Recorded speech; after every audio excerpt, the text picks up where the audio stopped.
सभी को प्यार भरा नमस्कार। इंपीरियल एग्रो क्लासेस में एक बार फिर से आप सभी का स्वागत है। जल्दी से लाइव जुड़ जाइए। कल कुछ तकनीकी समस्या हो गई थी, जो ऑडियो माइक है वो थोड़ा सा ख़राब हो गया था, उस वजह से क्लास नहीं हो पाई। तो उसके लिए मैं आप सबसे माफ़ी चाहता हूँ, लेकिन अब वो समस्या सॉल्व हो चुकी है। अब बिल्कुल आपकी क्लास कभी मिस नहीं होगी, कंटिन्यू आपकी क्लास लगेगी। इसलिए जो स्टूडेंट डिस्टर्ब हो चुके थे उनको कहना चाहता हूं कि मैं प्लीज़ कंटिन्यू आना, आप क्लास में कंटिन्यू लगेगी आपकी क्लास। जल्दी से लिंक शेयर कर दें, वीडियो को लाइक कर दीजिए। अगर वीडियो को लाइक नहीं किया है तो प्लीज़ वीडियो को लाइक कर दें एक बार। फिर क्लास का जो सफ़र है वो चालू करते हैं। बहुत ही अच्छे इंटरेस्टिंग क्वेश्चंस लेके आया हूँ आपके लिए आज। चलिए शुरू करते हैं। जो स्टूडेंट आने थे वो आ गए, बाकी धीरे धीरे जुड़ जाएंगे। तो क्वेश्चन नंबर फर्स्ट है हमारा, निम्न में से कौन सा तापमान गेहूं की बुआई व जमाव के लिए उचित है? तापमान बताना है। ऑप्शन ए 20 से 25 डिग्री सेंटीग्रेड, ऑप्शन बी 8 से 12 डिग्री सेंटीग्रेड, ऑप्शन सी 25 से 30 डिग्री सेंटीग्रेड और ऑप्शन डी 10 से 15 डिग्री सेंटीग्रेड। बताइए जल्दी से। यहाँ पर पूछा है बुआई और जमाव। बुआई का मतलब बोने के लिए कितना तापमान चाहिए, और दूसरा जमाव का मतलब होता है बीज के अंकुरण के लिए। जमाव का मतलब होता है बीज के अंकुरण के लिए। तो बुआई के लिए और अंकुरण के लिए तापमान पूछा है आपसे 1, 2, 3 या 4। बताइए जल्दी से क्या जवाब होगा इसका। जो स्टूडेंट नए आए हैं उनको कह दूं कि प्रत्येक सवाल के लिए आपको 4 सेकंड का समय दिया जाएगा। नीचे कमेंट बॉक्स में कमेंट करके बताना है आपको। जिसने ए जवाब दिया है 20 से 25 डिग्री सेंटीग्रेड, बिल्कुल सही जवाब है आपका। जो तापमान होता है गेहूं की बुआई और जमाव यानी कि उसके अंकुरण का, वो तापमान होता है 20 से 25 डिग्री सेंटीग्रेड। इंपॉर्टेंट क्वेश्चन है, ध्यान रखिएगा। अगला सवाल है हमारा, मृदा में फील्ड कैपेसिटी। ये उससे भी ज़्यादा इंपॉर्टेंट क्वेश्चन है। देखिए, मृदा में फील्ड कैपेसिटी पर नमी मापी जाती है। ये बताऊंगा बाद में फील्ड कैपेसिटी क्या होती है। ऑप्शन ए सिंचाई के 48 से 72 घंटे बाद, दूसरा सिंचाई के 12 से 14 घंटे बाद, तीसरा सिंचाई के तुरंत बाद और चौथा सिंचाई से पहले। बताइए जल्दी से 1, 2, 3 या 4। सिंचाई के 48 से 72 घंटे बाद, सिंचाई के 12 से 18 घंटे बाद, सिंचाई के तुरंत बाद या सिंचाई से पहले मृदा में फील्ड कैपेसिटी। जिसने ऑप्शन ए जवाब दिया है सिंचाई के 48 से 72 घंटे बाद, बिल्कुल सही जवाब है। जो मृदा में फील्ड कैपेसिटी मापी जाती है वो सिंचाई के 48 से 72 घंटे बाद मापी जाती है। और फील्ड कैपेसिटी का मतलब होता है मृदा में या मृदा की जल को रोककर रखने की क्षमता। मृदा को जल को रोककर रखने की क्षमता फील्ड कैपेसिटी कहलाती है। समझ गए होंगे आप। अगला सवाल है, निम्न में से कौन सी फसल हरी खाद के रूप में प्रयोग की जाती है? ध्यान से सुनिए, निम्न में से कौन सी फसल हरी खाद के लिए प्रयोग की जाती है? ऑप्शन ए गेहूं, option B lucerne, option C ढेंचा और ऑप्शन डी धान। बताइए जल्दी से। गेहूं, लूसर्न, ढेंचा और धान। हरी खाद के लिए कौन सी फसल का उपयोग किया जाता है? जिसने सी जवाब दिया है बिल्कुल सही जवाब है ढेंचा। जो हरी खाद के लिए जिस फसल का उपयोग करते हैं उसका नाम है ढेंचा। ढेंचा का उपयोग मुख्य रूप से हम हरी खाद के लिए करते हैं। और इसमें क्या होता है कि जिस खेत में हमें हरी खाद देनी होती है, हम उस खेत में क्या करते हैं, ढेंचे की फसल को उगा देते हैं। फिर जब ढेंचा की फसल थोड़ी बड़ी होती है और वो पुष्पन अवस्था यानी कि फ्लावरिंग स्टेज पर आती है, तो उस समय उसमें ट्रैक्टर चलाकर या मिट्टी पलटने वाला हल चलाकर इस पूरी फसल को उसमें क्या कर दिया जाता है, दबा दिया जाता है। पूरी फसल को किस में दबा देते हैं? मिट्टी के बीच में दबा देते हैं। और फिर ये सड़ना चालू हो जाती है और सड़ने के बाद में पोषक तत्व मिट्टी को उपलब्ध करवाती है। तो समझ गए होंगे कि हरी खाद का प्रोसेस क्या होता है, हरी खाद कैसे बनाई जाती है और किससे बनाई जाती है। जो सबसे अच्छी हरी खाद बनाई जाती है, जिसमें सबसे ज़्यादा पोषक तत्व होते हैं, वो होती है ढेंचा। ठीक है। अगला सवाल है हमारा, निम्न में से गन्ना परिवार का किस परिवार का पौधा है? बताइए जल्दी से। निम्न में से गन्ना किस परिवार से संबंधित है? Option A Gramineae, option B Compositae, option C Solanaceae और ऑप्शन डी टीलियेसी। 1, 2, 3 या 4। बताइए जल्दी से। गन्ना किस परिवार का पौधा है? जिसने ए ऑप्शन दिया है ग्रेमिनी, बिल्कुल सही जवाब है। जो गन्ना है वो ग्रेमिनी कुल का पादप है। और ग्रेमिनी कुल के 2 और नाम हैं। ग्रेमिनी कुल को देखो घास कुल के नाम से भी जाना जाता है, ग्रेमिनी कुल को हम ग्रेमिनी के अलावा इसका दूसरा नाम जो होता है वो होता है पोएसी, तो पोएसी के नाम से भी जानते हैं। तो ध्यान रखिएगा, ग्रेमिनी, पोएसी या घास कुल तीनों एक ही हैं। अगला सवाल है हमारा, एरोइंग निम्न में से किस से संबंधित है? ध्यान से सुनिए, इस वर्ड को देखिए। एरोइंग किस से संबंधित है? ऑप्शन ए गन्ने में फूल आना, ऑप्शन बी गेहूं में कल्ले निकलना, ऑप्शन सी मक्का में टेजलिंग, और ऑप्शन डी कपास में फूल आना। बताइए जल्दी से, एरोइंग निम्न में से किस से संबंधित है? गन्ने में फूल आना, गेहूं में किल्ले निकलना, गन्ना में टेजलिंग या कपास में फूल आना। बिल्कुल सही जवाब, जिसने ऑप्शन ए वाला जवाब दिया है बिल्कुल सही जवाब है। जो एरोइंग होती है वो किस में होती है? गन्ने में होती है। गन्ने में जो फूल आता है उस क्रिया को हम एरोइंग कहते हैं। उस क्रिया को हम क्या कहते हैं? एरोइंग कहते हैं। और गन्ने का जो फूल होता है वो क्या कहलाता है? वो कहलाता है एरो।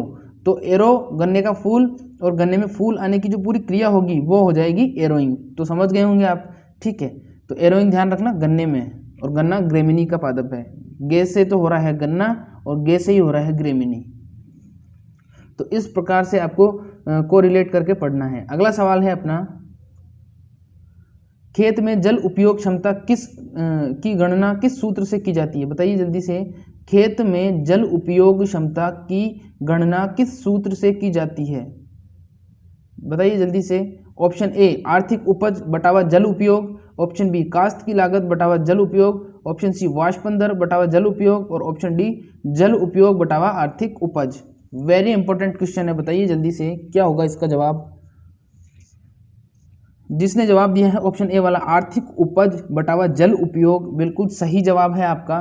खेत में जो जल उपयोग की क्षमता की गणना की जाती है वो आर्थिक उपज बटावा जल उपयोग से की जाती है। अब इसका मतलब क्या हुआ? आर्थिक उपज का मतलब होता है हमें कितना उत्पादन प्राप्त हुआ, हमारी उपज कितनी थी, और जल उपयोग का मतलब हमने जो जल पौधों को दिया उसमें से उन्होंने कितना उपयोग लिया, इसका रेशो निकाला जाता है। और इसी आधार पर हम किसकी गणना करते हैं? जल उपयोग क्षमता की गणना करते हैं। तो समझ गए होंगे आप, पहले तो उपज निकालनी है, कितनी आर्थिक उपज प्राप्त हुई है, फिर जो हमने जल दिया है उसका कितने प्रतिशत उपयोग लिया गया है, इससे हम क्या निकालेंगे? जल उपयोग क्षमता निकालेंगे। अगला सवाल है हमारा, SRI तकनीक कौन सी फसल इस्तेमाल में की जाती है? वापस सुनिए, SRI तकनीक कौन सी फसल में इस्तेमाल की जाती है? ऑप्शन ए गेहूं, ऑप्शन बी चना, ऑप्शन सी धान, और ऑप्शन डी कपास। फिर इससे रिलेटेड कुछ दिलचस्प जानकारी भी बताऊंगा आपको। ऑप्शन बताइए 1, 2, 3 या 4। गेहूं, चना, धान, कपास। जिसने ऑप्शन दिया है तीसरा सी वाला धान, बिल्कुल सही जवाब है। जो SRI तकनीक होती है उसका इस्तेमाल धान में किया जाता है। SRI तकनीक अब होती क्या है? SRI तकनीक का मतलब होता है कि हम धान में जो पौध तैयार करते हैं उसके लिए अलग अलग मेथड्स या अलग अलग विधियां हैं। उसमें से एक विधि है SRI मेथड, जिसको हम बोलते हैं श्री तकनीक। जो किसी भी नाम के आगे लगाते हैं ना श्री, जैसे श्री गंगानगर, तो जैसे श्री गंगानगर लगाते हैं हम, जैसे श्री गोपाल जी लगाते हैं हम, तो किसी के भी आगे हम श्री लगाते हैं। तो जैसे श्री आशुतोष जी लगाया हमने, तो वो जो श्री है ना, वो श्री उसी जैसे हिंदी में श्री लिखा हुआ है वैसे ही ये SRI है। इसको हिंदी में वहाँ पर वैसे भी पूछा जा सकता है कि श्री तकनीक कौन सी फसल में इस्तेमाल की जाती है, तो आपका आंसर वहाँ पर हो जाएगा धान। और ये पौध तैयार करने की विधि है, और ये विधि मेडागास्कर देश से निकली हुई है। कहाँ से निकली हुई है? मेडागास्कर देश से निकली हुई है, ध्यान रखिएगा। अगला सवाल है, धान, गेहूं, मूंग, गर्मी फसल चक्र की चक्रीय तीव्रता क्या होगी? देखिए, अब इस गर्मी शब्द को भूल जाइए आप।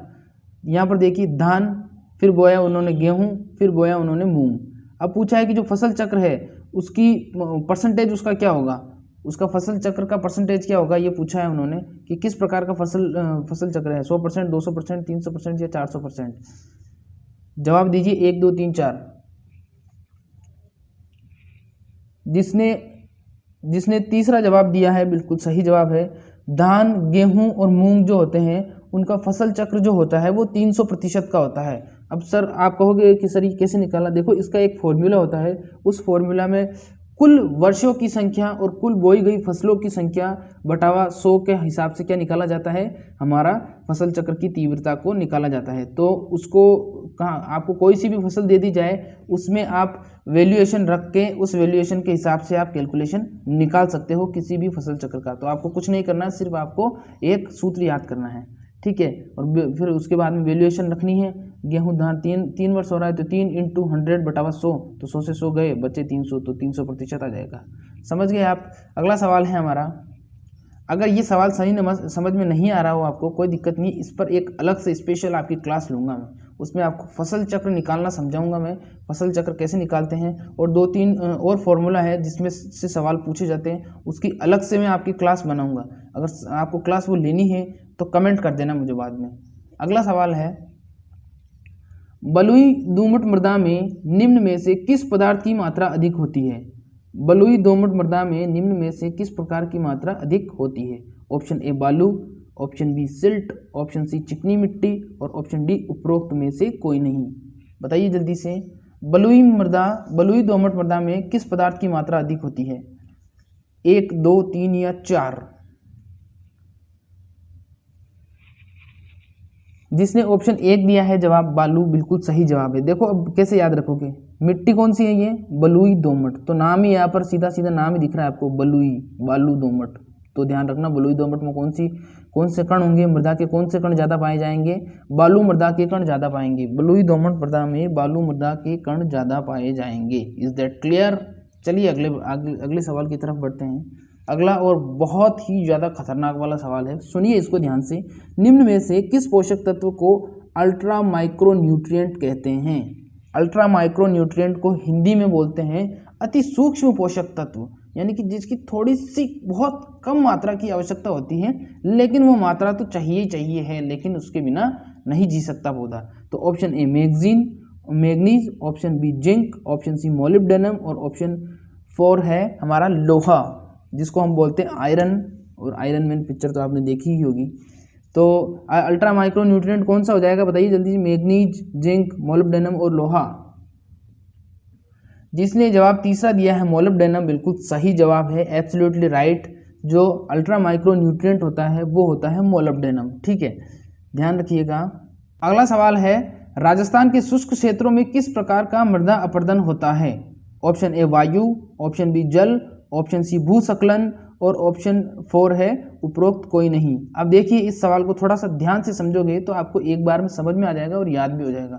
यहाँ पर पूछा है राजस्थान के शुष्क क्षेत्र, मध्य प्रदेश के शुष्क क्षेत्र भी इसमें ले सकते हो आप, जो मध्य प्रदेश के स्टूडेंट है, कोई दिक्कत नहीं है, सवाल बिल्कुल सेम ही रहेगा। कैसे रहेगा देखिए, राजस्थान के शुष्क क्षेत्रों में किस प्रकार का मृदा अपरदन होता है। तो सबसे पहले तो शुष्क क्षेत्र पूछ लिया, तो जल से तो मृदा अपरदन होगा ही नहीं, क्योंकि शुष्क क्षेत्र है वो, तो वहाँ तो जल तो है ही नहीं, इसीलिए तो वो शुष्क क्षेत्र है, तो जल से तो होगा ही नहीं।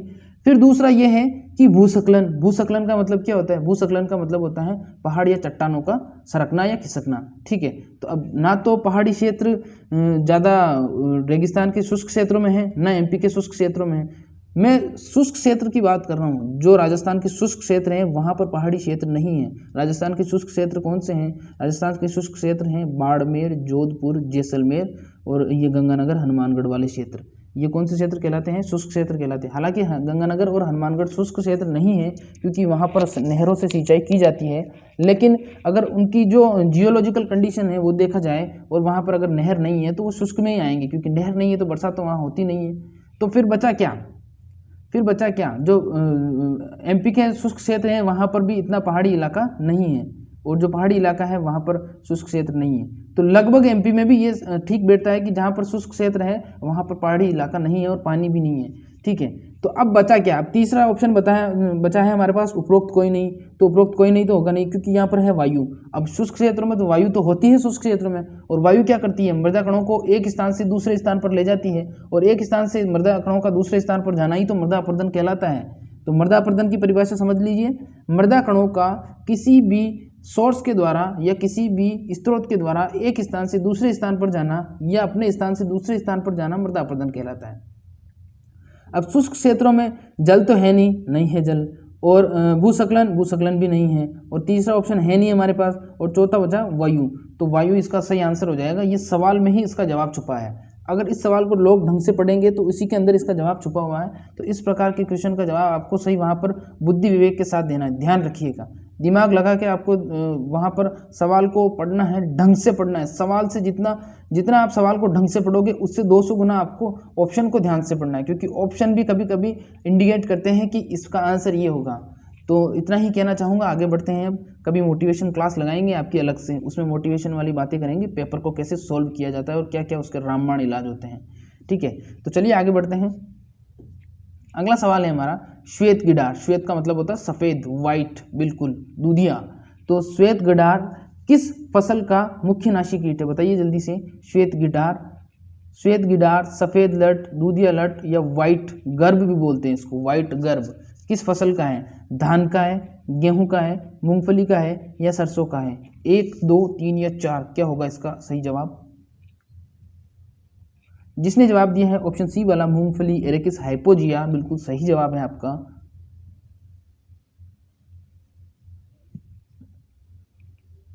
होता है जो श्वेत गिडार होती है उसमें क्या होता है, मूंगफली, जो मूंगफली की फसल होती है उस पर सबसे ज़्यादा ये क्या करती है, इफेक्ट करती है, हानिकारक प्रभाव डालती है। अगला सवाल है हमारा श्वेत गिडार अब कैसे डालेगी? देखिए इसमें एक चीज़ और समझा देता हूँ आपको। जो श्वेत गिडार या लट होती है, श्वेत लट, सफ़ेद लट भी बोलते हैं इसको, ये होती है मिट्टी के अंदर। कहाँ होती है? मिट्टी के अंदर। और मूंगफली कहाँ लगती है? मूंगफली भी लगती है मिट्टी के अंदर। तो जो बच्चे आज तक ये सोच रहे थे कि मूंगफली का बहुत बड़ा पेड़ होता है बरगद के जैसा, बेटा बरगद के जैसा पेड़ नहीं होता है, मूंगफली का पौधा होता है छोटा सा, और मूंगफली, छोटी छोटी मूंगफली लगती है मिट्टी के अंदर, सोइल के अंदर। ठीक है, इज दैट क्लियर प्यारे बच्चों? चलिए आगे बढ़ते हैं। अगला सवाल है कपास किस कुल का पौधा है? कपास क्या होता है? कपास किस कुल का पौधा है? बताइए जल्दी से। कपास का पौधा पूछा है आपसे।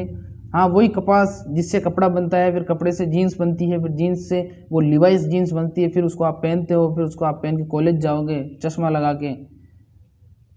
कोई पल्सर लेके जाएगा, कोई आरटीआर अपाचे लेके जाएगा, कोई बुलेट लेके जाएगा, कोई कार लेके जाएगा, सब जाओगे यार, सब कॉलेज जाओगे, सबको आपके अच्छा कॉलेज मिलेगा आपकी पसंद वाला। लेकिन अभी आप इसका जवाब दीजिए। Option A Cruciferae, option B Anacardiaceae, option C Malvaceae और ऑप्शन डी बोल लो या 4 बोल लो सोलेनेसी। बताइए जल्दी से कपास का कुल कौन सा होगा? मैंने बताया था आपको पहले एक बार, कपास और भिंडी। तो जिसने सी जवाब दिया है मालवेसी, बिल्कुल सही जवाब है। जो कपास का कुल है वो है मालवेसी। क्या है? मालवेसी कपास का कुल माना जाता है। और मैंने ये भी बताया था आपको कि कपास और भिंडी दोनों मालवेसी कुल के पौधे हैं, और ये दोनों ही ऐसे पौधे हैं जो अभी आपके सिलेबस में लग रहे हैं। इसके अलावा कोई एक आध मिल जाएगा आपको मालवेसी का, बाकी नहीं मिलेगा। तो कपास और भिंडी इन दोनों का कुल वो जरूर से जरूर पूछेगा आपसे, गांठ बांध लीजिएगा, जरूर से जरूर पूछेगा। और ये जो भिंडी वाला सवाल है इसको तो पूछता है वो कि भिंडी का कुल कौन सा होगा। लोग सोलेनेसी समझते हैं, सोलेनेसी नहीं, मालवेसी होता है, इसका ध्यान रखिएगा। कपास का कुल कौन सा होगा? मालवेसी होगा। अगला सवाल है हमारा, सवाल कैसा लगा ये बताना मेरे को। अगला सवाल है हमारा पौधों में ऑक्सीन के संश्लेषण हेतु कौन सा सूक्ष्म तत्व आवश्यक है? वापस से सुनिए एक बार। पौधों में ऑक्सीन के संश्लेषण हेतु कौन सा सूक्ष्म तत्व आवश्यक है? यानी कि पौधों में ऑक्सीन कब बनेगा? जब वो तत्व उपलब्ध होगा। लोहा उपलब्ध होगा जब बनेगा, जिंक उपलब्ध होगा जब बनेगा, या तांबा उपलब्ध होगा जब बनेगा, या फिर इसके बाद में मैंगनीज उत्पन्न होगा जब बनेगा। बताइए जल्दी से, लोहा, जिंक, तांबा या मैंगनीज, क्या होगा इसका जवाब? क्या दे पाएंगे आप? पौधों में ऑक्सीजन के संश्लेषण हेतु कौन सा सूक्ष्म तत्व आवश्यक है?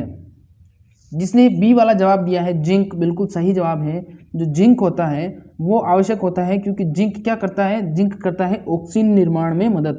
ऑक्सीजन के पौधों में ऑक्सीजन के निर्माण में जिंक मदद करता है। और जिंक के द्वारा क्या होता है? जिंक के द्वारा ही ऑक्सीजन संश्लेषण होता है पौधों में। और ऑक्सीजन जानते हो आप क्या होता है? ऑक्सीजन एक हार्मोन होता है, ठीक है, जिसकी खोज की थी एफ.डब्ल्यू. वेंट ने। अगला सवाल है पौधे नेत्रजन नहीं है यहाँ पर, नत्रजन जिसको हम नाइट्रोजन भी बोलते हैं, का अवशोषण किस रूप में करते हैं? इतना गोल्डन क्वेश्चन है ये कि थोड़ा टेक्निकल है ये। पौधे नाइट्रोजन का अवशोषण किस रूप में करते हैं? बताइए जल्दी से, पौधे नाइट्रोजन का अवशोषण किस रूप में करते हैं? NO NH3 दोनों या कोई नहीं? इसमें थोड़े जो इसके ऑप्शंस हैं उसमें थोड़ी सी मिस्टेक हैं। तो अब मैं आपको ये कहना चाहूँगा कि इस क्वेश्चन की डिस्कशन हम बाद में करेंगे, क्योंकि इसमें थोड़ी सी प्रॉब्लम हो चुकी है, क्योंकि इसके जो ऑप्शन है वो ठीक नहीं है। अगला सवाल है हमारा, डबल आ गया, निम्न में से किस तत्व को 17वें आवश्यक पोषक तत्व के रूप में जोड़ा गया है? बताइए जल्दी से, निम्न में से किस तत्व को 17वें आवश्यक पोषक तत्व के रूप में जोड़ा गया है? Option A silicon, option B chromium, option C nickel और ऑप्शन डी सिलीनियम। बताइए जल्दी से क्या होगा इसका जवाब? ए, बी, सी या डी? जिसने तीसरा जवाब दिया है निकल, बिल्कुल सही जवाब है। किस तत्व को 17वें आवश्यक पोषक तत्व के रूप में जोड़ा गया है? निकल को। जो निकल होता है वो 17वां आवश्यक पोषक तत्व होता है, और जो निकल की सबसे ज़्यादा ज़रूरत होती है वो होती है सबसे ज़्यादा धान के पौधे को, जिसको हम चावल भी बोलते हैं, इंग्लिश में पेडी बोला जाता है। उसको क्या बोलते हैं? पेडी बोलते हैं इंग्लिश में, ध्यान रखिएगा। धान को इंग्लिश में राइस नहीं बोलते हैं, पेडी बोलते हैं, ठीक है। तो जो निकल होता है वो धान को उसकी असेंशियल मात्रा में ज़रूरत होती है, बहुत ज़्यादा मात्रा में ज़रूरत होती है। तो ध्यान रखिएगा 17वां पोषक तत्व कौन सा है? निकल है। अगला सवाल है, इससे पहले बता दूं कि जो आवश्यक पोषक तत्वों का सिद्धांत दिया था वो एक साइंटिस्ट थे जिनका नाम थे आर्नोन नामक एक साइंटिस्ट थे। उन्होंने आवश्यक पोषक तत्वों का सिद्धांत दिया था। उनके अनुसार ये था वो सिद्धांत कि पौधों को अपना जीवन चक्र पूर्ण करने के लिए कुछ पोषक तत्वों की आवश्यकता होती है, और ये कुछ पोषक तत्व 16 पोषक तत्व होते हैं, और इनके बिना पौधा अपना जीवन चक्र पूर्ण नहीं कर सकता। तो आवश्यक पोषक तत्व 16 थे उनके अनुसार, लेकिन बाद में फिर रिसर्च में पता चला कि एक और आवश्यक पोषक तत्व की ज़रूरत होती है, और वो 17वां था, और वो 17वां कौन सा था? निकल था, और निकल को 17वें पोषक तत्व के रूप में जाना जाता है। अब हो सकता है धीरे धीरे जैसे जैसे और ज़्यादा रिसर्च होगा 18 फिर 19 20 21 22 23 भी हो सकते हैं। अगला सवाल है हमारा, ये आपकी स्क्रीन पर शो हो रहा है, निम्न में से किस मृदा की पोर स्पेस ज़्यादा पाए जाते हैं, या निम्न में से किस किस्म की मृदा में पोर स्पेस ज़्यादा पाए जाते हैं? किस किस्म की मृदा में पोर स्पेस ज़्यादा पाए जाते हैं? ऑप्शन ए चिकनी, ऑप्शन बी बलुई, ऑप्शन सी दोमट, और ऑप्शन 4 है बलुई दोमट। बताइए जल्दी से।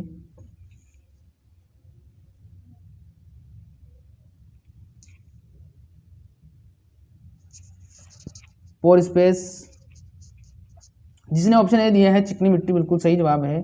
बड़े पोर स्पेस किस में पाए जाएंगे? बड़े पोर स्पेस पाए जाएंगे चिकनी मिट्टी में, ध्यान रखिएगा। अगला सवाल है, निम्न में से सबसे अपक्षय प्रतिरोधी मिनरल है? निम्न में से सबसे अपक्षय प्रतिरोधी मिनरल है? अब थोड़े मिनरल के सवाल आएंगे, ध्यान रखिएगा, आपको बी केयरफुली सुनना है। सबसे अपक्षय प्रतिरोधी मिनरल है, ऑप्शन ए क्वार्टज, मस्कोबाइट, फेल्सपार या कैल्साइट? बताइए जल्दी से। सबसे अपक्षय प्रतिरोधी मतलब जो सबसे कम, जिसमें सबसे कम अपक्षय होता है, जो सबसे कम घिसता है, इस प्रकार का। बताइए जल्दी से, जिसका अपक्षय या क्षरण बहुत कम होता है, बहुत कम खराब होता है। जिसने क्वार्टज जवाब दिया है बिल्कुल सही जवाब है, क्वार्टज जवाब दिया है बिल्कुल सही जवाब है। इसका जो ये जो मिनरल होता है, देखो ये मिनरल के टाइप दिए गए हैं यहाँ पर, खनिज लवण के टाइप हैं ये, क्वार्टज, मस्कोबाइट, फेल्सपार, कैल्साइट, ये सब मिनरल्स यानी जो खनिज लवण होते हैं उसके प्रकार हैं। ये कहाँ पर पाए जाते हैं? ये हमारी मिट्टी के अंदर पाए जाते हैं, ठीक है। उनमें से पूछा गया है कि कौन सा ऐसा मिनरल है जो खराब नहीं होता, जल्दी से खराब भी नहीं होता, घिसता भी नहीं है, और उसकी कार्य क्षमता है वो भी कम नहीं होती है। तो ये क्वार्टज होता है, ये हमेशा एक समान बना रहता है, जल्दी से खराब नहीं होता है, और इसकी जो गुणवत्ता है वो भी बनी रहती है। तो इस प्रकार से का ये सवाल था। अगला सवाल आपकी स्क्रीन पर, निम्न में से पोटास का अच्छा स्रोत है? पोटास का अच्छा स्रोत पूछा है, rock phosphate, basic slag, bone meal और फ्लाई ऐश। बताइए जल्दी से, rock phosphate, basic slag, bone meal या fly ash? Rock phosphate, option A वाला जवाब बिल्कुल सही है। जिसने पहला जवाब दिया है रॉक फॉस्फेट, बिल्कुल सही जवाब है। पोटास का जो सबसे अच्छा स्रोत माना जाता है वो किसको माना जाता है? रॉक फॉस्फेट को माना जाता है, ध्यान रखिएगा, रॉक फॉस्फेट को माना जाता है। अगला सवाल है, निम्न में से कौन सा मृदा ऑर्डर भारत में सबसे ज़्यादा क्षेत्र में पाया जाता है? अब इस सवाल को ऐसे समझिए, देखो मृदा ऑर्डर का मतलब होता है भारत का जो सोइल साइंस डिपार्टमेंट है या मृदा विज्ञान विभाग है, उसने क्या किया है, मिट्टी, भारत में जितनी भी प्रकार की मिट्टी पाई जाती है उसको अलग अलग भागों में विभाजित किया है, और वो अलग अलग भाग क्या कहलाते हैं? गण कहलाते हैं। और पिछले AA में ये एग्ज़ाम में ये सवाल आया था कि जो भारत का जो सोइल साइंस डिपार्टमेंट है उसने भारत की मिट्टी को कितने ऑर्डर में बांटा है? भारत की मिट्टी या मृदाओं को कितने ऑर्डर में बांटा है या कितने गणों में बांटा है। तो हमेशा ध्यान रखना, मृदा के जो गण होते हैं वो होते हैं 8। कितने होते हैं? 8 गण होते हैं। ठीक है, हमारे पास एक सवाल में ऑप्शन कितने होते हैं बेटा? एक सवाल में ऑप्शन होते हैं सर 4। तो 4 को 4 बार और इंटू कर दो, 4 को 2 से इंटू कर दो या 4 को वापस से जोड़ दो। ठीक है, तो कितने हो जाएंगे? 8। तो ध्यान रखना, मृदा में ऑर्डर कितने होंगे? 8। 4 ऑप्शन को वापस से एक बार जोड़ लोगे तो 4 दूनी 8 और मृदा में ऑर्डर कितने होंगे? 8 होंगे। ये सवाल क्लियर? अब इसमें यह पूछा है मृदा ऑर्डर, यानी कि मृदा ऑर्डर का मतलब मृदा गण, जो भारत में सबसे ज़्यादा क्षेत्र में पाया जाता है। तो इसका सवाल का जवाब ये भी हो सकता है, या इस सवाल को वो ऐसे भी पूछ सकता है कि निम्न में से कौन सा मृदा गण या निम्न में से कौन सी मृदाएं सबसे ज़्यादा भारत में पाई जाती हैं। तो अब इसका जो जवाब है वो पहला ऑप्शन होगा एनसेप्टिसोल्स। ठीक है, क्या होगा? इनसेप्टिसोल्स, यानी इनसेप्टिसोल्स की जो मिट्टी है वो सबसे ज़्यादा पाई जाती है भारत में। इनसेप्टिसोल्स की जो मिट्टी है या इनसेप्टिसोल्स गण में जो मिट्टियाँ आती हैं वो सबसे ज़्यादा क्षेत्र में पाई जाती है भारत में। तो ध्यान रखिएगा, मृदा का गण है वो गण क्या होगा? मृदा में 8 गण होते हैं और जो सबसे ज़्यादा क्षेत्र में पाई जाएगी मिट्टियाँ वो एनसेप्टिसोल्स मिट्टियाँ होंगी। तो ये इंपॉर्टेंट कुछ सवाल थे, इसलिए अगला सवाल है हमारा, करण 3 किस फसल की किस्म है? जेट में आया हुआ सवाल है। करण 3 किस फसल की किस्म है? ऑप्शन ए है चना, ऑप्शन बी है गेहूं, ऑप्शन सी है जौ और ऑप्शन डी है जई। बताइए जल्दी से, चना, गेहूं, जौ और जई। चना, गेहूं, जौ और जई।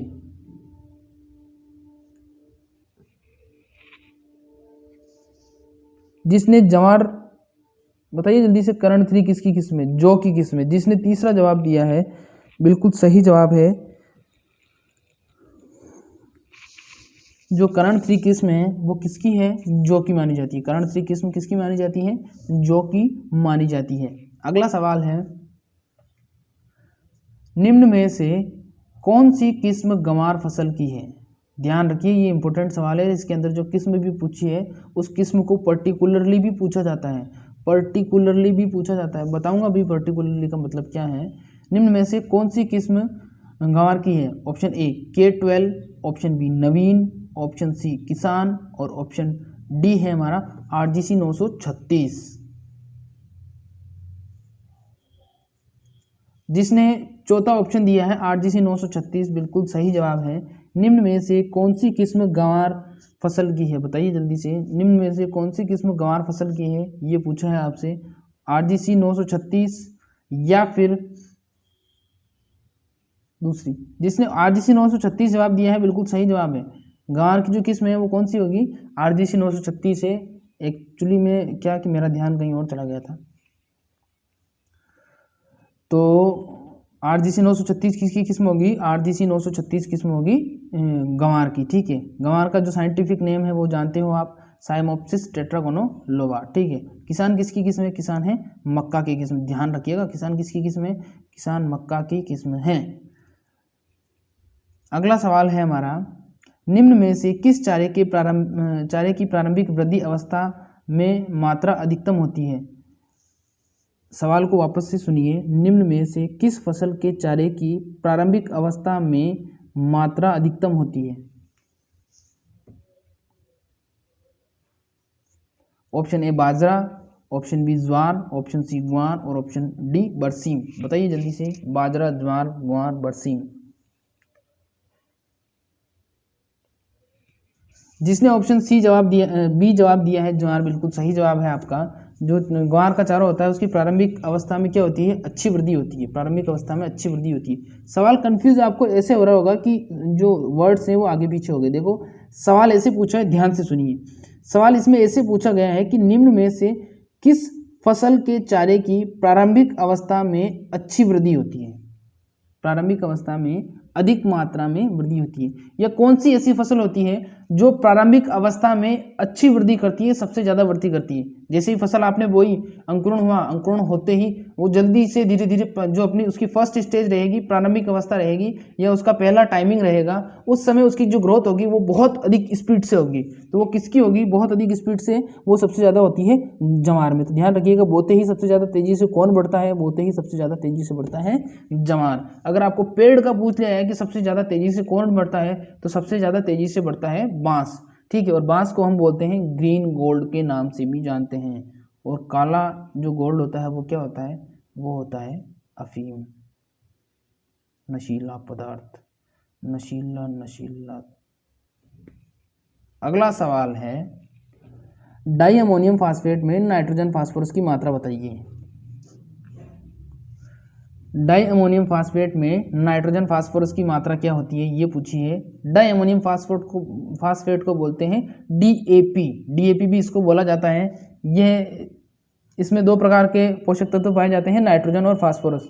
मात्रा पूछी है आपसे, ऑप्शन ए 18 से 48, option B 20-50, option C 46-20, option B 20-20। 2020 world cup पहला था जो था 2020 वर्ल्ड कप, वो इंडिया ने जीता था। पाकिस्तान के खिलाफ मैच था और लास्ट बॉल थी, उसमें 6 रन चाहिए थे और शॉट मारा था। और जो फील्ड जो बाउंड्री लाइन होती है वहाँ पर कैच पकड़ा ही था और पकड़ने के बाद में सीधा क्या हो गया था, वो बाउंड्री के ऊपर गिर गया था और उसको 6 माना था। और फिर क्या हुआ था, इंडिया मैच जीत गया था। और पहला 2020 का फाइनल, ध्यान रखिएगा किसने जीता था, पहला 2020 का फाइनल जीता था हमारी टीम इंडिया ने, जिसको हम भारत बोलते हैं, हिंदुस्तान के नाम से भी जानते हैं। तो सवाल ऐसे भी आ सकता है, सवाल नहीं आ सकता, मैं तो मजाक कर रहा था, ध्यान रखिएगा। अगला सवाल है हमारा डायमोनियम फास्फेट। तो डायमोनियम फास्फेट, कभी कभी क्या तुम बच्चे बोर हो जाते हो यार, तो तुम्हें क्या थोड़ा इंटरेस्टिंग देना पड़ता है, कुछ बीच में थोड़ा सा डोज देना पड़ता है, फिर तुम वापस से आते हो। तो ये मेरे थोड़े टीचिंग मेथड्स हैं। तो जो सही जवाब होगा वो होगा पहला 18:48। डाई अमोनियम फास्फेट में नाइट्रोजन और फास्फोरस की मात्रा कितनी होगी, डाई अमोनियम फास्फेट में नाइट्रोजन और फास्फोरस की मात्रा होगी 18:48। 18% तो पाई जाएगी नाइट्रोजन और 48% पाया जाएगा फास्फोरस।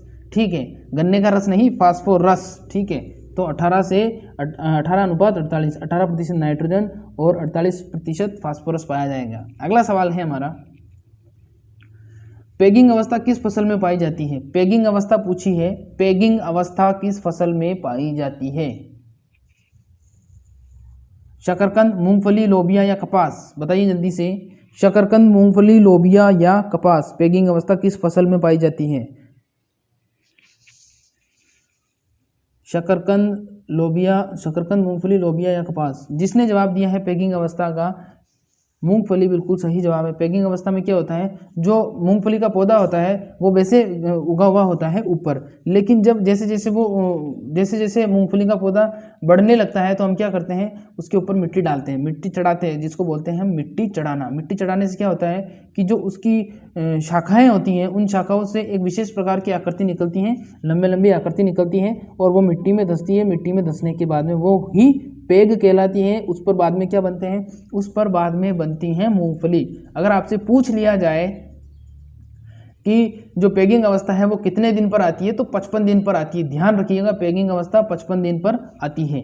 और इससे रिलेटेड एक सवाल और बता देता हूं आपको कि एक तो होता है पेगिंग, एक होता है पडलिंग। क्या होता है, पडलिंग। अब पडलिंग पूछ ले तो आपको जवाब क्या देना है, पडलिंग जो प्रोसेस होता है वो होता है धान की फसल में। किस में होता है, धान की फसल में होता है। जो अंग्रेजी मीडियम के विद्यार्थी हैं उनको बता देता हूँ कि धान बोलते हैं हम पेडी को, और धान या पेडी राइस या चावल समझ सकते हो आप। ठीक है, तो उसमें होता है उसमें होता है पडलिंग और इसमें होता है पेगिंग। तो पेगिंग तो पौधे की खुद की क्रिया हो गई जो खुद ब खुद होती है, और पडलिंग में क्या होता है, हम धान के खेत में पानी भर देते हैं। पानी भरने के बाद हम उसमें क्या चलाते हैं, हम उसके बाद में हल चलाते हैं उसमें, जिससे क्या होता है, मिट्टी के कण खुल जाते हैं, मिट्टी में अच्छा वातावरण हो जाता है, वायु का प्रसार बढ़ जाता है और जो खरपतवार होते हैं वो भी खत्म हो जाते हैं। तो आप समझ गए होंगे कि जो पडलिंग करते हैं वो क्यों करते हैं। ठीक है, कभी पडलिंग आएगा तो आराम से आपको विस्तार से समझाएंगे। अगला सवाल है, और पडलिंग को हिंदी में ले ही बोलते हैं, ध्यान रखना। पडलिंग जो होता है उसको हिंदी में ले ही बोला जाता है, तो आपको कंफ्यूज नहीं होना है, ले ही और पडलिंग एक ही चीज है। अगला सवाल है हमारा, फिर से इसमें मिस प्रिंट है तो वापस से इसको देखो, इसमें सारी मिस प्रिंट हो रखी है आज थोड़ा। अगला सवाल है अपना निम्न में से कौन सा उर्वरक एमाइड व अकार्बनिक उर्वरक के रूप में जाना जाता है। निम्न में से कौन सा उर्वरक एमाइड व अकार्बनिक उर्वरक के रूप में जाना जाता है। Option A sodium nitrate, option B ammonium nitrate, option C urea और ऑप्शन डी कैल्शियम सल्फेट। 1, 2, 3 या 4 बताइए जल्दी से, कौन सा उर्वरक एमाइड उर्वरक होगा। Sodium nitrate, ammonium nitrate, urea, calcium sulphate. जिसने सी जवाब दिया है यूरिया बिल्कुल सही जवाब है। जो एमाइड उर्वरक होता है या कार्बनिक उर्वरक होता है वो होता है यूरिया। यूरिया को हम एमाइड उर्वरक के नाम से भी जानते हैं। क्यों जानते हैं? क्योंकि इसमें जब यूरिया हम बनाते हैं तो कुछ मात्रा में एमाइड्स भी बनते हैं जो इसके अंदर होते हैं, इसलिए इसको हम क्या बोलते हैं? एमाइड उर्वरक के नाम से भी जानते हैं। और ये कार्बनिक उर्वरक है। ये किस फॉर्म में आता है? ये बेसिकली छोटे छोटे जो दाने होते हैं, सरसों के जो दाने देखे होंगे आपने, उसका डबल करो। सरसों के जो दाने होते हैं उसका डबल उस आकार के दाने होते हैं, और उससे थोड़े बड़े भी हो सकते हैं, छोटे भी हो सकते हैं, जरूरी नहीं है। और वाइट फॉर्म में आते हैं, वाइट सफ़ेद कलर की फॉर्म में आते हैं। तो अगर आपसे क्वेश्चन पूछ लिया जाए कि सफ़ेद रंग का ठोस दानेदार पदार्थ किस उर्वरक को कहते हैं, वापस से तो सुनिए, सफ़ेद रंग का ठोस दानेदार पदार्थ किस उर्वरक को कहते हैं? तो जवाब क्या हो जाएगा? यूरिया। तो यूरिया से रिलेटेड 3 सवाल बता दिए हैं मैंने। एमाइड उर्वरक भी है, कार्बनिक उर्वरक भी है, और सफ़ेद ठोस दानेदार पदार्थ भी कहलाएगा। तो यूरिया से रिलेटेड सवाल तो आपसे पूछा जाएगा क्योंकि ये इकलौता कार्बनिक उर्वरक है। अगला सवाल है हमारा, मौसमी परिवर्तनों का अध्ययन क्या कहलाता है? मौसम का परिवर्तन होता है वो क्या कहलाता है? भूगर्भ विज्ञान, जल विज्ञान, मौसम विज्ञान या उपरोक्त में से कोई नहीं। ऑप्शन 1, 2, 3 या 4। भूगर्भ विज्ञान जियोलॉजी हो जाता है, जल विज्ञान वाटरलॉजी हो जाता है, होता नहीं है लेकिन बता रहा हूँ मैं आपको। और मौसम विज्ञान होता है क्लाइमेटोलॉजी। क्या होता है? क्लाइमेटोलॉजी बोलते हैं इसको। तो मौसम विज्ञान में हम किसका अध्ययन करेंगे? मौसमी परिवर्तनों का अध्ययन करेंगे। अब मौसम और जलवायु क्या होती है ये भी बता देता हूँ आपको। देखो, मौसम क्या होता है? मौसम का मतलब ये होता है, या सुबह तो गर्मी थी, या सुबह ठंड थी, या सुबह बरसात आ रही थी और दिन को धूप हो रही थी, तो मौसम परिवर्तित हो गया। मतलब मौसम तुरंत परिवर्तित हो जाता है। लेकिन जलवायु परिवर्तित नहीं होती। कैसे नहीं होती? जलवायु को ऐसे समझिए, राजस्थान की जो जलवायु है वो क्या है? शुष्क है, ठीक है। और जो जम्मू कश्मीर की जलवायु है वो कैसी है? वो ठंडी है। तो जम्मू कश्मीर में ऐसा तो नहीं ना कि कभी तो वो ठंडा हो जाता है और कभी वो गर्म हो जाता है, हमेशा वो ठंडा ही बना रहता है। और एक बड़ा क्षेत्र है, बड़े क्षेत्र को उसने कवर किया है। लेकिन जो मौसम है वो हमेशा छोटे क्षेत्र को कवर करता है और छोटे समय को कवर करता है। समय भी उसमें कम लगेगा चेंज होने में, और उसका जो क्षेत्रफल होगा मौसम का, उसका क्षेत्रफल भी कम होगा। जिससे सपोज दैट एक पर्टिकुलर एक गांव या एक कस्बा ले लिया, एक 20-22 किलोमीटर का एरिया ले लिया, उसमें बरसात हुई, सुबह उसमें बरसात हुई और शाम को उसमें बरसात नहीं हुई, ठीक है, तो मौसम चेंज हो गया। तो मौसम और जलवायु के ऊपर जो क्या क्या अंतर हैं और क्या क्या इसकी बेसिक चीज़ें हैं, क्या क्या जानकारी है, इस पर अलग से एक क्लास बनाएंगे क्योंकि इससे रिलेटेड सवाल आते हैं। तो इसकी क्लास भी अगर आपको चाहिए तो कमेंट करना, और इससे पहले जो मैंने क्लास बोली थी उसकी क्लास भी चाहिए तो कमेंट करना, ठीक है। अगला सवाल है, इसका जवाब बता दिया है मैंने, मौसमी परिवर्तनों का अध्ययन मौसम विज्ञान। देखो, जब तक आप एक्सप्लेन करके हम मेरा लेक्चर नहीं सुनोगे तब तक आपको सवाल याद कैसे होंगे? रिलेटेड सवाल जल्दी याद होते हैं, देखने से ज़्यादा सुनने में याद होते हैं, ध्यान रखिएगा। फली वाले पौधों में वातावरणीय नाइट्रोजन स्थिरीकरण किस बैक्टीरिया द्वारा किया जाता है? अब देखो, नाइट्रोजन का स्थिरीकरण कौन करता है? नाइट्रोजन का स्थिरीकरण करता है बैक्टीरिया। जो कहाँ पर पाया जाएगा? फली वाले पौधों में पाया जाएगा। फली वाले पौधों में कहाँ पाया जाएगा? फली वाले पौधों में भी पाया जाएगा उसकी जड़ों में। कहाँ पर पाया जाएगा? उसकी जड़ों में पाया जाएगा। उसकी जड़ों में एक वर्णक होता है लेग हीमोग्लोबिन, ठीक है। तो मैंने एक क्लास में बताया था आपको, एक बायोलॉजी की एक धांसू क्लास लगी थी, उसमें मैंने बताया था आपको हीमोग्लोबिन और लेग हीमोग्लोबिन में क्या अंतर होता है, किस प्रकार से 2 भाई गए थे मेले में और दोनों मिस हो गए, एक ने जीव विज्ञान की ट्रेन पकड़ी, एक ने जंतु विज्ञान की ट्रेन पकड़ी। इसी प्रकार से जो हीमोग्लोबिन था वो जंतु कोशिका में पाया जाएगा या रक्त में पाया जाएगा, और लेग हीमोग्लोबिन है वो पादप कोशिका में पाया जाएगा या पादप कोशिका की जड़ों में पाया जाएगा। ये पूरा एक्सप्लेन किया हुआ है। तो अगर आपने अगर अभी तक वो क्लास नहीं देखी है तो हमारी जीव विज्ञान की प्लेलिस्ट में जाकर देख लेना, हमारी 3री या 4थी क्लास होगी वो, ठीक है। तो इसका जवाब पूछा है वातावरणीय नाइट्रोजन स्थिरीकरण करने किस बैक्टीरिया द्वारा होता है? तो इसका जवाब होगा option B, rhizobium bacteria. Rhizobium bacteria द्वारा क्या होता है? राइजोबियम बैक्टीरिया द्वारा वातावरणीय नाइट्रोजन का स्थिरीकरण किया जाता है। आप क्लास को पूरी नहीं देखते हो, पूरी देख के जाइएगा क्लास को। अगला सवाल है, ओरोबैंक निम्न में से किस फसल से संबंधित है? ओरोबैंकी एक विशेष प्रकार का खरपतवार होता है जो अपना जीवन, परजीवी खरपतवार होता है जो अपना जीवन दूसरे पौधे पर व्यतीत करता है, यह दूसरे पौधे पर आश्रित रहता है। तो ऑप्शन ए धान, ऑप्शन बी सरसों, ऑप्शन सी गेहूं और ऑप्शन डी कपास। बताइए जल्दी से, धान, सरसों, गेहूं, कपास। ओरोबैंकी एक प्रकार से ऐसे समझ सकते हो, ये वही स्टूडेंट है या वही बच्चा है जो कभी अपना टिफिन लेके नहीं आता, हमेशा दूसरों का टिफिन खाता है। स्कूल में हमेशा दूसरों का टिफिन खाता है। तो ये अपना भोजन खुद तो बनाते नहीं है, दूसरों के भोजन पर आश्रित रहते हैं। तो इसका जवाब देना है आपको, किस में होगा। जिसने बी जवाब दिया है सरसों, बिल्कुल सही जवाब है। जो ओरोबैंकी खरपतवार होता है वो कहाँ पर होता है, ओरोबैंकी खरपतवार हमेशा आपको सरसों की फसल में देखने को मिलेगा। और ये ओरोबैंकी खरपतवार सरसों की फसल से पोषक तत्वों को क्या करता है, पोषक तत्वों को ग्रहण करता है, क्योंकि परजीवी खरपतवार सरसों के पौधे पर ही आश्रित रहता है, ध्यान रखिएगा। अगला सवाल है, हाइग्रोमीटर निम्न में से किससे नापने के लिए प्रयोग किया जाता है। हाइग्रोमीटर, हाइग्रोमीटर ऑप्शन ए आई तापमान, ऑप्शन बी वर्षा, ऑप्शन सी नमी और ऑप्शन डी औंस। बताइए जल्दी से। हाइग्रोमीटर, हाइग्रो का मतलब क्या होता है, वाष्प या नमी होता है। तो वाष्प या नमी को नापने वाला मीटर होगा वो क्या कहलाएगा, नमी को मापने वाला मीटर कहलाएगा। तो हाइग्रोमीटर से हम क्या मापते हैं, हाइग्रोमीटर से मापते हैं हम वातावरण की नमी, वातावरण की नमी या आर्द्रता। वातावरण की नमी या आर्द्रता को मापने के लिए हम हाइग्रोमीटर का इस्तेमाल करेंगे, ध्यान रखिएगा, इंपॉर्टेंट क्वेश्चन है। तो वातावरण की नमी नापने के लिए हाइग्रोमीटर हो जाएगा। और एक सवाल जो मैं बार बार आपसे बताता हूँ, आपको पूछता हूँ और आपको बताते भी रहता हूँ, अगर आपसे वायु गति पूछ ले, क्योंकि वो पूछता है एक साल छोड़ के एक साल पूछता है, तो पिछली बार आया नहीं तो इस बार आ सकता है। अगर आपसे वो पूछ ले कि एनीमोमीटर का उपयोग किस लिए किया जाता है, तो एनीमोमीटर का उपयोग किस लिए किया जाता है, वायु की गति को या विंड स्पीड को मापने के लिए, वायु की गति को मापने के लिए हाइग्रोमीटर का इस्तेमाल किया जाता है, ध्यान रखिएगा। तो आज के लिए बस इतना ही, आज इतना ही पढ़ेंगे।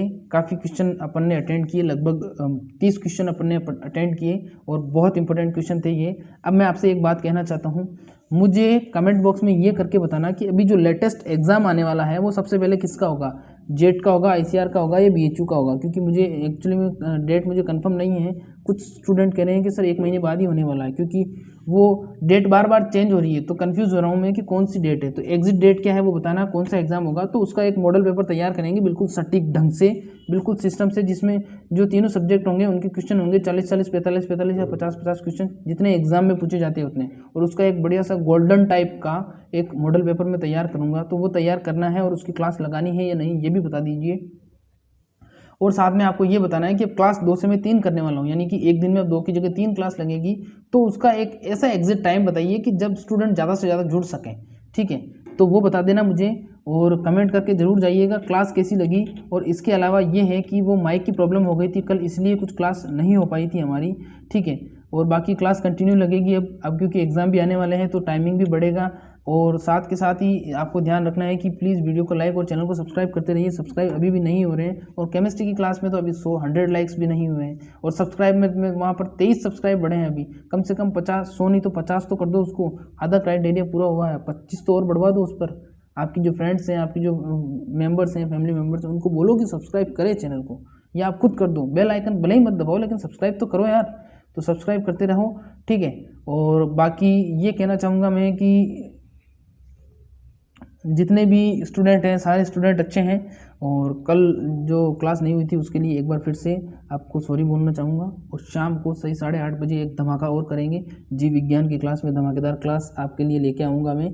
तब तक के लिए नमस्कार। अब आपको टाइम बताना है, नेक्स्ट टाइम कौन सा होगा, यानी एक दिन में 3 क्लास करें तो अगला टाइम कौन सा चूज़ करें, ठीक है। वो बताना मेरे को ज़रूर कमेंट बॉक्स में, ठीक है। तब तक के लिए नमस्कार, खुश रहो, मस्त रहो, घर पर रहो, बाहर तो कोरोना है।